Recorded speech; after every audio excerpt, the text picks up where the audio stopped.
महाभारत केवल युद्ध और सत्ता संघर्ष की कथा नहीं है।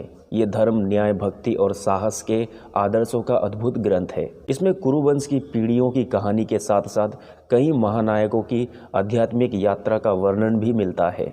ऐसी ही एक घटना है जब भगवान शिव ने अर्जुन की कठोर परीक्षा लेकर उन्हें पाशुपत अस्त्र प्रदान किया। ये प्रसंग अर्जुन की निष्ठा, धैर्य और क्षमता का प्रतीक है। पाशुपत अस्त्र भगवान शिव द्वारा प्रदत्त एक ऐसा दिव्य अस्त्र है जिसे महाविनाशकारी माना गया है। ये ब्रह्मा के ब्रह्मास्त्र और विष्णु के नारायण अस्त्र के समकक्ष है। अर्जुन ने इस अस्त्र को प्राप्त करने के लिए घोर तपस्या की थी, लेकिन शिवजी महान धनुर्धारी अर्जुन को ये दिव्य अस्त्र देने से पहले ये परखना चाहते थे कि अर्जुन इसे संभालने योग्य है या नहीं। अर्जुन शिवलिंग बनाकर भगवान शिव की तपस्या में लीन थे। इसी बीच मूक नामक दानव, जो जंगली सुअर का रूप धारण किए हुए था, या ये भी कह सकते हैं कि जिसे दुर्योधन ने अर्जुन का तपस्या भंग करने के लिए भेजा था, वो अर्जुन पर हमला करने के लिए तैयार था। अर्जुन ने अपना गांडीव धनुष उठाकर सुअर पर तीर चलाया। ठीक उसी समय भगवान शिव ने, जो शिकारी के भेष में यानी किरात के भेष में वहां आए थे, उन्होंने भी सुअर पर अपनी तीर चलाया। दोनों तीर एक साथ सुअर को लगे और ये तय करना मुश्किल हो गया कि किसके तीर से सुअर मारा गया। यह विवाद इतना बड़ा कि अर्जुन और किरात के बीच युद्ध छिड़ गया। युद्ध के दौरान अर्जुन ने अपने आदित्य धनुर्विद्या कौशल का प्रदर्शन करते हुए किरात पर बाणों की बारिश कर दी। भगवान शिव किरात के रूप में अर्जुन के सारे तीरों को अपने शरीर में समा लेते थे। अर्जुन के सभी तीर खत्म हो गए।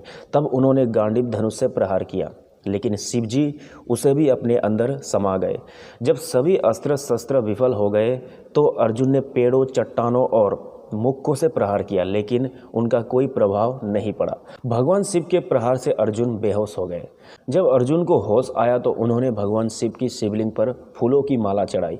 उन्होंने देखा कि वो माला किरात के गले में है। ये देख अर्जुन समझ गए कि ये कोई साधारण शिकारी नहीं, स्वयं भगवान शिव है।